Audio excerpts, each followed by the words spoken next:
경계에 있는 돌봄이라는 제목으로 하나님 말씀 증거합니다. 오늘 말씀에는 두 치유 이야기가 나옵니다. 한 사람은 관리라고 되어 있는데 마가복음에 보면 회당장 야이로라고 이름이 나옵니다. 야이로가 예수님께 와서 내 딸이 방금 죽었습니다. 살려주십시오. 그래서 가는 길에 어떤 여인을 만나죠. 사실은 끼어들었다라고 해야 맞을 것 같습니다. 이 사람은 이름이 안 나옵니다. 직급도 안 나옵니다. 그래서 우리는 이 여인을 12해를 혈루증으로 앓던 여인이라고 부를 수밖에 없습니다. 이름은 없고 병명으로만 기억되는 존재. 여러분, 사람이 살다가 이름으로 불리다가 기억되다가 그 이름이 없어지는 지점이 있습니다. 비행기 타고 가다가 갑자기 레이더에서 사라지는 지점이 있다고 그렇죠. 전설 같은 얘기지만 사람의 일생에는 일어납니다. 예를 들면 감옥에 들어가면 그때부터는 1923번 이렇게 번호로 불린다고 합니다.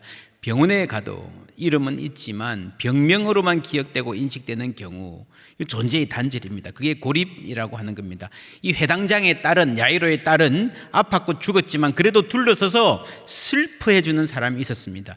또 그를 위해서 예수님께 나와서 간청하는, 살리려고 노력하는 아빠가 있었습니다. 그런데 이 여인에게는 아무도 없습니다. 스스로 나와야 됩니다. 그런데 앞으로 나오지도 못하고요, 뒤로.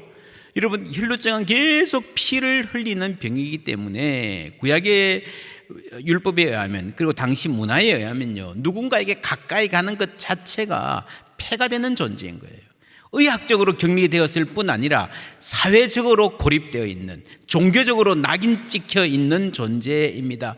사람들이 함께하기 싫어하는, 내가 여기 끼어들어도 될까? 굉장한 부담이죠. 그래서 예수님께 가까이 가는데 앞에 못 나서고 뒤로 갑니다. 여러분, 예수님께는요, 많은 사람들이 다가왔습니다. 어린 아이들까지 스스럼없이 와서 안겼습니다. 길가의 그린들도 소경들도 예수님 저 좀 도와주세요 라고 소리 질렀습니다. 그런데 이 여인은 말도 못하고 뒤로 와서 예수의 옷을 몰래 만집니다. 여러분, 병증으로 생각하면 소경이 심각해요? 혈루증이 심각해요? 이런 평생 앞을 못 보는 소경 가볍지 않을 겁니다. 그런데 소경은요, 사람들 사이에 섞여 있을 수 있습니다.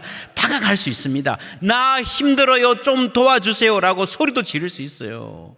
누군가 손을 붙잡고 인도해 주기도 합니다. 제가 이 여인이었다면 그 손잡고, 누구 손잡고 가는 그 장면이 그렇게 부러웠을지도 모르겠어요. 이 여인은 만지면 큰일 납니다. 가까이 가지도 못합니다. 12년을 그렇게 살았습니다. 이 긴 기간 동안에 한 번도 다정한 말, 따스한 눈길을, 인간적인 대접을 받아본 적이 없습니다. 그런데 용기를 내어서 예수님께 나아갑니다. 얼마나 두려웠을까요? 옷을 만지는데요, 제대로 만진 게 아닙니다. 성경에 옷 가를 만졌다고 그러는데 이 옷은요, 우리 같은 이런 슈트가 아니고 그냥 큰 보자기, 사각형 보자기 같은 겁니다. 그 네 기퉁이 끝에 술이 달려 있어요. 그걸 만진 겁니다. 사실은 정확히 말하면 옷을 만졌다기보다는 옷 끝에 달려있는 무엇을 살짝 겨우 만진 겁니다. 얼마나 두려웠으면 그랬겠습니까? 그럼에도 불구하고 예수님께 나아갔고 만졌다는 것은요, 얼마나 간절했으면 그렇겠습니까? 예수님이 네 믿음이 너를 구원하였다 하셨는데 어떤 믿음이었을까요? 우리가 믿음이라고 할 때에 두려움, 불안 하나 없이, 어색함, 위축됨 하나도 없이 당당하게 나서서 확신으로 꽉 차 있는 상태가 믿음이라 그런다면 이 여인은 아닌 것 같아요. 두려웠어요. 위축되었어요. 나 같은 것이 끼어들어도 될까 했습니다. 그 믿음이 그럴 때가 있습니다. 어디 가서 와이파이 잡는데 이게 됐다 안 됐다 그래서 됐다 안 됐다, 있었다 없었다 꺼졌다 하는 그런 믿음. 그래서 몰래 만진 거죠. 두려움이 있는 거죠. 옷술을 만진 거죠. 이런 바른 지식과 교리, 빈틈없는 확신으로 무장한 믿음이라면 좋겠지만 그렇지 못할 때도 있습니다. 이 여인의 경우에는 사실은 그냥 간절함이에요. 간절함. 내가 너무 두렵고 자신 없지만, 믿습니다 하기도 힘들지만 너무 간절하는 거예요. 여러분 아십니까? 때로는 간절함이 믿음일 수 있습니다. 우리의 그냥 간절함이 제대로 믿지 못해도요, 그 간절함이 하나님을 향한다면 그게 믿음이 될 수 있는 거예요. 예수님 그러셨잖아요. 심령이 가난한 자는 복이 있나니 천국이 그들의 것이며 애통하는 자는 복이 있나니 그들이 위로를 받을 것이며. 하나님이 위로해 주시고 하나님이 천국을 주실 줄 믿습니다. 심령이 가난한 자, 여러분, 하나님이 필요하다는 거죠. 나는 어떻게 할 수 없다는 거죠. 이 가난한 마음이 믿음입니다. 예수님 그렇게 인정해 주신다는 거죠. 예수께서 돌이켜 그를 보시며 이르시되 따라 안심하라. 이 말이 먼저예요. 그 다음에 내 믿음이 너를 구원하였다. 치유와 구원은 그 다음에 옵니다. 환대죠, 환대. 여러분, 돌이켜 그를 보셨을 때에 이 여인이 얼마나 놀랐을까요? 어쩌면 살짝 만진 걸로 볼 때요, 그냥 안 들키고 그냥 지나갔으면 좋겠다, 능력만 가져갔으면 좋겠다 생각했을 거예요. 근데 관심이 오잖아요. 관심이 부담스럽습니다. 너무 위축되게 살았으니까. 그래서 아마 고개를 푹 숙였을지도 몰라요. 그런데 예수님이 부드러운 음성으로 따라 안심하라. 그 눈이 너무 자애로워요. 제가 영화를 만든다면 이 대목에서 예수님의 눈이 클로즈업해서 내 눈에 다가오는 그 눈에 그 서려 있는 그 인자한 나를 향한 사랑, 살짝 눈물이 비치는 것 같기도 하고, 내 불쌍한 처지 때문에 우시는 건가? 설마 그럴 리가 있을까? 이런 마음이 오갔을 거예요. 아마도 이런 음성 들었을 것 같습니다. 따라, 내가 너를 안다. 내가 너를 본다. 내가 너를 부른다. 세상 누구도 너를 딸이라 부르지 않을 때 나는 너를 딸이라 부른다. 어느 누구도 너를 바라보지 않을 때 나는 너에게 시선을 고정시키고 있다. 그러니 기억하렴. 내가 너를 딸이라 부르는 소리를 듣는다면 세상 누구도 부럽지 않을 거야. 어디를 가도 두렵지 않을 거야. 여러분, 이 이야기의 시작은 그렇습니다. 한 명의 딸 그리고 한 명의 병자. 근데 이 이야기가 진행되는 동안에요, 두 딸의 이야기가 됩니다. 야이로의 딸은 12살 되었다 했습니다. 여러분, 12살 된 아이가 부모 곁을 떠났다면 얼마나 많은 추억들이 아프게 쌓여 있겠습니까? 정말 생각할 때마다 가슴 미어지겠죠. 그 아기가 태어났을 때에, 방긋 웃을 때에, 처음으로 엄마 아빠라고 입 벌려 말했을 때에, 이제 조금 철을 알아서 아빠가 밖에 나갔다 오면 아빠 하고 달려와서 안기던 그때의 기쁨. 여러분, 어린 딸이 죽는다는 것은 그 10여 년의 세월 모든 장면들이 시리고 아픈 기억으로 돌아오는 경험일 거예요. 아름다워서 슬퍼서 아름다워. 근데 이 여인은요, 이 12년이라는 긴 세월이 그냥 통째로 어둠 속에 잠겨버립니다.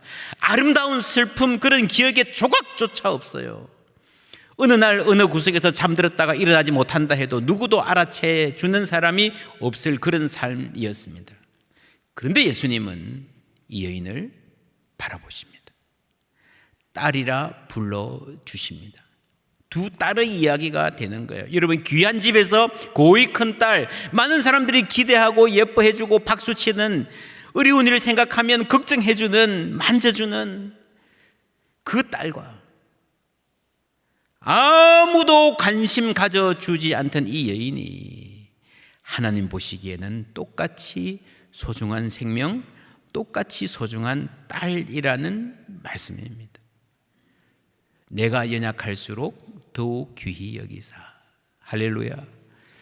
여러분, 하나님은 모든 사람을 사랑하시지만요, 연약한 사람은 그 사랑을 더욱더 깊이 느낄 수 있습니다. 새벽 3시에 하나님 여러분 기억하십니까? 내가 외로운 순간, 아픈 순간, 여러분 그 소외된 시간에 하나님은 더 깊이 만나 주시는 줄 믿습니다. 그것이 여러분 돌봄의 자리입니다. 돌봄은요, 함께 하는 거예요. 아픈 이들은 소외되어 있고 세상으로부터 분리되어 있습니다. 건강한 사람들과 다른 삶을 살아가는 거예요. 그 세계에 가까이 가서 있는 것이 바로 돌봄입니다. 몸으로 함께하는 것. 예수님은 하늘에 속한 분입니다. 그래서 예수님이 땅으로 오셨다는 것 자체가, 예수님이 계신 공간 자체가 하늘과 땅이 만나는 지점이에요. 그리고 이 땅에서도요, 수많은 분단들이 있습니다. 그런 시가 있죠. 38선은 38선에만 있는 것이 아니다. 우리나라 안에도 계층 간에, 지역 간에 수많은 갈등이 있죠. 분단이 있죠. 여러분, 장애인의 세상과 비장애인의 세상이 떨어져 있습니다. 한국에서 태어나서 자란 사람과 외국에서 태어나서 한국에 오신 분들의 세계가 많이 다릅니다. 사람들의 마음속에 얼마나 많은 경계들, 여러분 선들, 38선이 있는지 모릅니다. 예수님은 늘 그 근처에 계셨습니다. 경계에. 코로나19가 한참일 때 우리는 이 경계가 얼마나 심각한지 경험했습니다. 누군가가 병에 걸리면 격리되잖아요. 멀리 하잖아요. 그런데 격리를 하는데 그냥 둘 수 없잖아요. 그죠? 돌보는 사람이 있어야 되잖아요.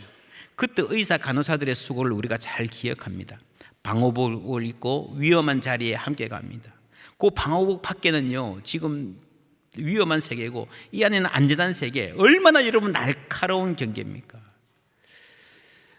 여러분, 그런데 당시의 기사들 보시면요, 그런 게 있습니다. 의사의 자녀들, 간호사의 가족들은요, 학교 가도 막 따돌림 받습니다. 너희 엄마 간호사지, 혹시 뭐 하는 거 아니야? 어디 가는 거 아니야? 감염되는 거 아니야? 얼마나 세상이 냉혹한지요. 집에 오지도 않는데 엄마는. 여러분, 그래도 누군가 돌봐야 될 거 아닙니까? 아픈 사람들. 그리고요, 이 경계에서 돌보는 사람은 지금 아픈 사람들만 위한 것이 아니죠. 이쪽에 있는 사람들, 상대적으로 안전하다고 생각하는 이 자리에 있는 사람들도요, 이 경계에서 돌보는 사람이 없으면, 이걸 막지 않으면요, 얼마나 위험해지겠습니까? 그래서 경계에 있는 사람은 위험에 노출되어 있는 사람들일 뿐 아니라 지금 내가 안전하다, 깨끗하다고 착각하는 모든 사람들을 위해서 반드시 필요한 존재들입니다. 예수님이 늘 이 경계에 계셨습니다. 그리고 오늘 말씀을 보시면요, 혈루증을 앓는 이 여인의 육체의 병이 치유되기 전에 먼저 예수님의 옷을 만졌죠. 이게 경계를 넘어서는 거죠. 접촉이죠. 그리고 예수님이 그 얼굴을 보시고 따라라고 불러주시면서 관계가 시작되는 겁니다. 환대해 주신 겁니다. 늘 이것이 먼저입니다. 이런 육체의 질병이 아니라 관계의 회복이 하나님께는 훨씬 더 중요한 가치입니다. 예수님은 늘 그러셨습니다. 하늘에서 땅에 오셨죠. 그래서 경계입니다. 이 땅에서도 비교적 안전하고 비교적 깨끗하고 점잖은 사람들 주위가 아니라 더럽혀지기 쉬운 자리, 사람들이 가까이 하지 않는 세리와 죄인, 그 친구들, 그 집에 들어가서 식사하시고요, 친구가 되어 주셨습니다. 동네 사람들이 다 손가락질하는 여인이 다가와서 머리카락으로 발을 씻었을 때 그걸 허용하셨어요. 여러분, 이게 얼마나 위험한 짓입니까? 저 사람 이상한 사람이에요. 여러분, 오해받기 쉬운 자리잖아요. 사람들이 가까이 가지 않으려 하는 나병 환자에게 가까이 가셨고요, 손으로 만지기까지 하셨습니다. 하면 안 되는 일이에요. 오늘 이 말씀에도 야이로의 딸 그 시체를 손을 잡고 만드셨어요.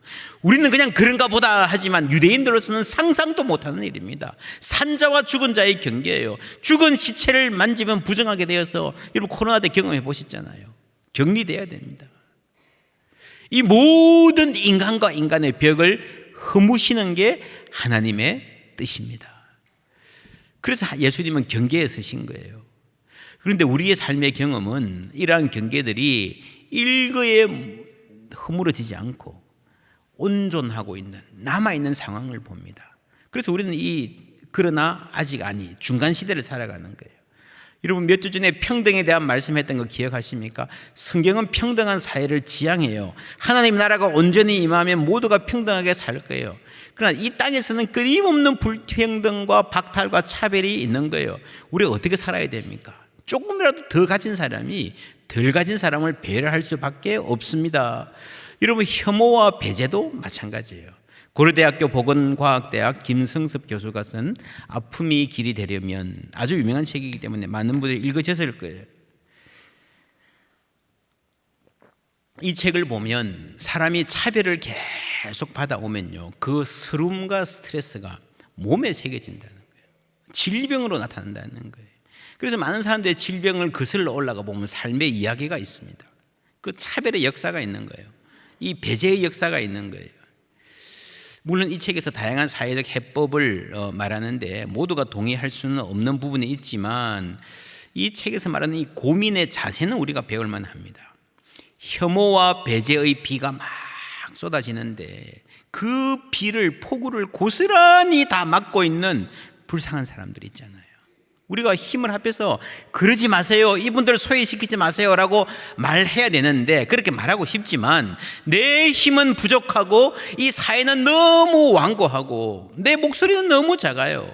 혐오의 비는 계속해서 쏟아져요. 어떻게 해요? 우리가 당장 그 비를 멈추게 할 능력이 없다면, 나에게 조그만 우산이라도 있다면 들고 나가서 함께 쓸 수 있지 않을까요?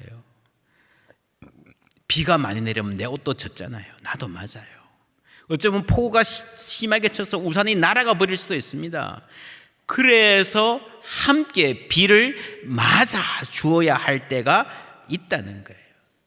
예수님이 그러셨잖아요. 세리와 죄인의 친구다. 그 혐오의 비를 함께 맞으신 거예요.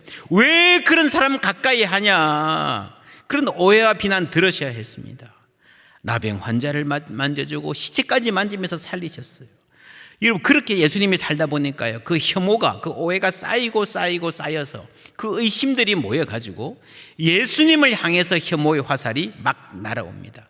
그때 제자들 중에 함께 했던 사람은 아무도 없고 모두 다 도망갔습니다. 모두 다 나는 저 사람 모른다 예수를 부인했습니다. 그게 십자가예요. 여러분, 예수님이 요구하신 사랑이 뭡니까? 뭐 특별한 걸 해달라는 게 아니에요. 내 옆에 있어달라는 거예요. 나와 함께 해달라는 겁니다. 예수님이 스스로 그 경계에, 위험한 경계에 있어서 그 경계에 함께 있어달라고 하셨습니다. 오늘 이 말씀 보면 이는 제 마음에 그 겉옷만 만져도 구원을 받겠다 함이라. 예수께서 돌이켜 그를 보시며 이르시되 따라 안심하라. 환대가 먼저입니다. 이 경계에서 옷이 만져지는 부정한 세계와 깨끗한 세계가 만나는 그 지점에서 먼저 환대가 일어나요. 딸로 받아주시는 거죠. 내 믿음이 너를 구원하였다 해서 치유와 구원이 일어나는 것입니다. 이 경계에서 환대와 치유와 구원이 일어나는 것입니다. 구원이 뭡니까? 여러분, 이 여자가 구원받겠다라고 했을 때는요, 육체의 회복, 병의 회복입니다. 우리가 예수 믿고 천국 가는 것만 구원이 아니에요. 지난 시간에 말했습니다. 구원은 창조의 회복이에요. 그렇죠? 길을 잃은 우리가, 하나님과 원수된 우리가 하나님 자녀 되는 것, 구원받는 것, 지금 죽어도 천국 간다는 그 복음과 확신이 구원의 굉장히 중요한 핵심입니다. 근데 그게 전부 다가 아니고 하나님의 보시기에 좋았더라. 그렇죠? 건강하고 행복하고 아름다운 삶이 회복되는 겁니다.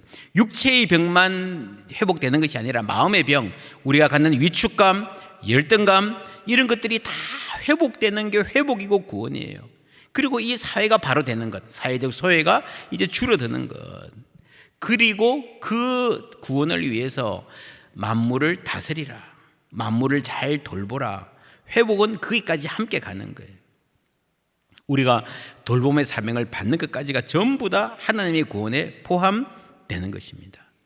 여러분, 이 여인의 믿음이 어떤 믿음입니까? 내 믿음이 너를 구원했다 그랬는데요, 사실은요 대단한 믿음 아니에요. 우리 기준으로 생각하면요, 사실은 예수님 앞에 당당하게 나서지도 못했죠. 그냥 병 고치고 싶은 마음이 강했던 것 뿐인 것 같아요.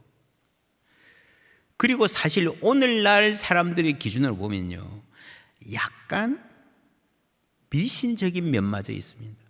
그렇지 않습니까? 예수님 앞에 고백하고 회개하고 이것도 아니고 그냥 예수님도 모르게 살짝 옷이라도 만지면 그 옷에 뭐가 있지 않을까라고 하는 상당히 미신적인 믿음이에요. 그런데 예수님은 이 믿음을 보고 내 믿음이 너를 구원하였다. 이게 무슨 말입니까? 예수님께서 종려주일에 예루살렘에 입성하셨을 때에 아기들이 좋아가지고 호산나 호산나 찬양했습니다. 당시에 많이 배운 종교 지도자들은요 못마땅해 했어요. 저것 좀 스탑시키세요. 무슨 짓입니까? 그때 예수님이 하신 말씀 함께 읽습니다. 어린아이 말하되 그들이 하는 말을 듣느냐. 예수께서 이르시되 그렇다. 어린아기와 젖먹이들의 입에서 나오는 찬미를 온전하게 하셨나이다 함을 너희가 읽어본 일이 없느냐 하시고. 어린아기와 젖먹이들의 입에서 나오는 찬미를 어떻게 하셨다고요? 온전하게 하셨다. 하나님 찬양으로 생각하면 너무도 부족한 찬양이에요. 요것밖에 안 돼요. 그러나 그 부족한 부분을 누가 채워주세요? 하나님이 채워주시는 거예요. 할렐루야. 어린 아기와 젖먹이들의 입, 뭐라고 찬양하겠습니까? 그냥 옹알옹알 하는 거죠. 그것을 온전하게 하신 하나님이 다소 우리 믿음이 부족하더라도, 다소 우리 성경 지식이 부족하더라도, 다소 우리의 믿음이 어리석더라도, 심지어 약간 미신적인 데가 있더라도 하나님께서 온전하게 해 주실 것입니다. 그게 여러분 마음이 가난한 거예요. 내가 가지고 있는 것이 아니라 하나님 의지하는 마음. 나는 가난하고 나는 연약하니 나는 아프니 하나님 도와주세요. 아픔이 길이 된다라는 말을 풀었으면요, 아픔이 내 마음을 가난하게 하고, 그래서 내가 나 자신이 아니라 하나님 의지하게 되면 예수님 만나는 길이 되는 줄 믿습니다. 이 여인의 믿음은 처음에는요, 예수님의 능력, 옷자락이라도 만지면 낫겠지 하는 그 능력에 초점을 맞추었습니다. 근데 여러분, 시간이 지나면서 예수님을 만나면서요, 예수님의 능력이 아니라 예수님의 사랑을 만나게 됩니다. 우리가 하나님 믿는 게 대부분 그렇습니다. 처음에는요, 하나님의 능력에 우리가 관심을 많이 가집니다. 저는 어릴 때 우리 아버지가 전능한 줄 알았어요. 뭐 그냥 큰 것도 막 들고 높이 뭐 사업도 그때 잘하셨고 뭐 높이 있는 거 다 그냥 하시고, 뭐 라디오든 TV든 고장 나면 아버지가 만지면 이렇게 나오더라고요. 아니면 한 대 툭 쳐도 나오더라고요. 이 정말 신기하다. 근데 자라면서 보니까 우리 아버지가 전능하지 않은 것 같아. 못하는 것도 많은 것 같아. 한참 자라고 나서요, 아버님이 거의 매일 일기를 쓰시는데 그 일기를 보여주셨어요. 이때 우리는 그냥 잘 집안이 잘 나간 줄 알았는데, 그 커튼 뒤에서 얼마나 많은 고민을 하셨을까, 얼마나 외롭게 기도하셨을까, 아주 절절히 느껴지는 거예요. 그래서 여러분, 어릴 때는요, 부모가 전능한 줄 아는데, 부모의 능력에 관심이 많은데, 우리가 자랄수록 나를 향한 부모의 사랑 때문에 부모를 귀하게 여기는 거예요. 하나님도 마찬가지입니다. 물론 하나님은 전능하십니다. 근데 여러분, 하나님이 나의 전능함을 믿어라, 나의 이 근육 불뚝불뚝한 팔을 봐라, 그렇게 힘으로 다가오지 않으십니다.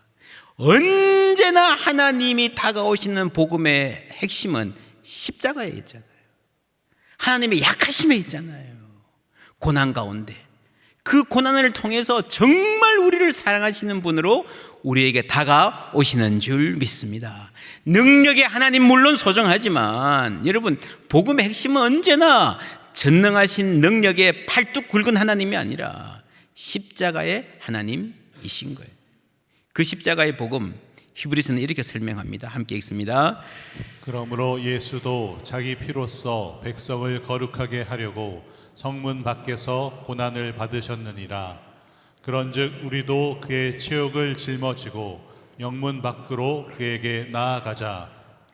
아멘. 히브리서에 나오는 하나님의 희생제사, 예수 그리스도의 제사, 이 땅에 존재했던 모든 제사 중에 가장 소중한 십자가의 그 제사가 어디서 일어났는가 하면요, 성전 안, 지성소, 사람들이 거룩하다, 깨끗하다, 안전하다, 여기는 점잖은 사람의, 자격을 갖춘 사람의 공간이다 라고 하는 성전이 아니라 성문 밖에서 버려진 사람들, 소외된 사람들, 장애인들, 외국인들, 나그네들, 그런 공간에서 그 거룩한 희생제사가 일어났다는 겁니다. 그리스도께서 백성을 거룩하게 하려고 성문 밖에서 고난을 받은 것처럼 우리도 그의 치욕을 짊어지고, 사람들이 손가락질하는 바로 그 예수와 내가 하나가 되어서 우리도 영문 밖으로 나아가야 된다는 거죠. 그게 경계로 나아가는 겁니다. 그 경계에 설 때야 여러분, 돌봄이 제대로 일어나는 거예요. 그 자리에서 하나님이 얼마나 역사하시는지, 안전하다고 우리가 착각하고 있는 이 자리가 아니라 정말 아프고 힘든 자리, 깨어진 자리 가까이만 가도요, 그 자리에서 하나님이 얼마나 소중하게 우리를 여기시는지, 사랑하시는지, 역동적으로 일하시는지 알게 될 줄 믿습니다. 가서 뭐 하냐, 나는 예수님처럼 십자가 지고 내 모든 걸 희생할 수 자격이 준비가 안 돼 있습니다. 좋습니다. 마태복음 5장 47절에 보면요, 또 너희가 너희 형제에게만 무난하면 남보다 더하는 것이 무엇이냐, 이방인들도 이같이 아니하느냐. 자기들끼리 안전한 곳에서, 깨끗한 곳에서, 오해 여지가 전혀 없는 곳에서 그냥 잘 사는 거는요, 누구나 다 하는 일이라는 거죠. 너희 형제가 아닌 이방인, 사람들에게 환영받지 않은 어떤 사람들에게도 인사하고 지내라. 여러분, 자기를 희생해서 십자가에 못 박으라는 못하겠지만 무난하라, 인사하고 지내라는 건 할 수 있지 않겠습니까? 여러분, 이게 돌봄이에요. 아는 척하는 거, 인사하는 거, 잘 지냈어요 한마디 해주는 것, 힘들어하는 사람에게 웃는 얼굴 보여주는 것, 그 사람의 이름을 기억하고 이름 한번 불러주는 것, 그게 여러분 돌봄의 출발입니다. 함께 밥 먹어주는 것. 교회 처음 오신 분들이 밥 먹고 싶어도요, 함께 밥 먹을 사람이 없어서 얼마나 어색한지 모릅니다. 우리는 10년, 20년 함께 교회 다니는 사람들이 있어서 막 재밌죠, 만나면. 이런 그거 신앙생활 아니에요. 친한 사람들끼리 모여서 밥 먹고 차 마시고 아름다운 교제 아니에요. 경계로 가야 됩니다. 우리가 우는 사람에게 문제 해결해 줄 수 있으면 좋겠지만 못 해주어도 뭐 하라 그랬습니까? 우는 자들과 함께 울라. 그렇죠? 비를 스탑은 못 시켜도 함께 비를 맞아 주어라. 그거예요. 이런 우리 교회 사역이 어떻게 가야 됩니까? 우리 교회 감사한 것은요, 외국 출신 성도들이 많이 있고 일반 공동체에 들어와서 함께 잘 어울리고 함께 섬기고 있습니다. 하나님 보시기에 참으로 아름다운 신앙의 고백입니다. 장애인과 비장애인도 할 수 있으면 함께 하는 게 좋습니다. 우리 교회가 얼마나 열심히들 하나보 섬기시는지 모릅니다. 몇 해 전부터 마가 공동체가 해마다 장애인 주일 되면요, 함께 시간 보내고 함께 야외에도 가고 장애인 부모들 함께 돕기도 하고 그렇게 합니다. 여러분, 뭐 엄청난 도움을 못 주어도 함께 하는 것 자체, 예수님처럼 경계에 가 있는 그 자체가 거기서 뭔가가 일어나는 거예요. 여러분, 청소년들 돕는 것도 마찬가지예요. 가끔씩 신문에 평생 어렵게 돈 모아서 장학금으로 쾌척하셨다는 감동적인 이야기 듣습니다. 참으로 귀합니다. 그러나 사실은요, 그건 못지않게 귀한 일이 있어요. 자주 만나주는 거예요. 얼굴 보여주는 거예요. 그냥 이름 불러주는 거예요. 함께 밥 먹어주는 거예요. 그래서 우리 교회 지금 러빙 핸즈 시작한다 그랬잖아요. 바로 그런 겁니다. 우리가 계속해서 장학사업 열심히 하고 앞으로도 하겠지만 여러분, 점점 시대는 그렇게 갈 겁니다. 돈으로 할 수 있는 일보다 국가 장학금도 요즘 많잖아요. 만나주는 거예요. 만나주는 거, 기억해주는 거예요. 얼굴 보여주는 거예요. 이름 불러주는 거예요. 그것이 여러분 얼마나 소중한지 모릅니다. 한빛 울타리 선교회, 여러분 오늘 광고 보셨죠? 교도소 한 달에 한 번씩 찾아가는 겁니다. 이런 게 바로 경계에 서는 거잖아요. 경계에 서는 거.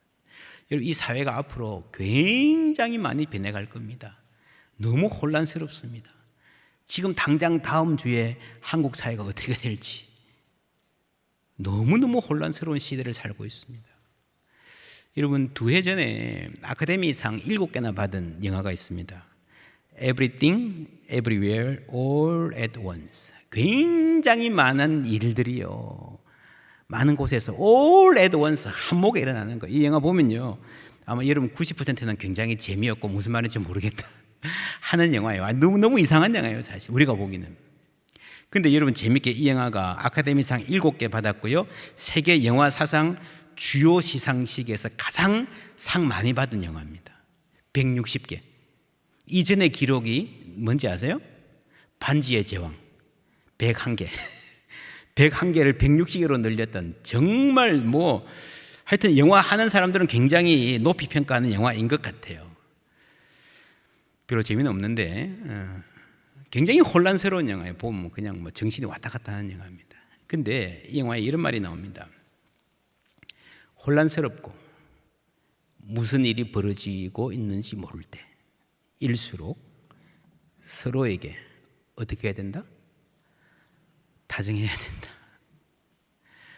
이런, 우리는 혼란스러우면 그때부터 막 뭐가 잘 됐니, 뭐가 잘못됐니, 지금 우리나라도 막 혼란스러우니까 누가 잘못했니 막 그냥 너무 신경이 곤두서 있습니다.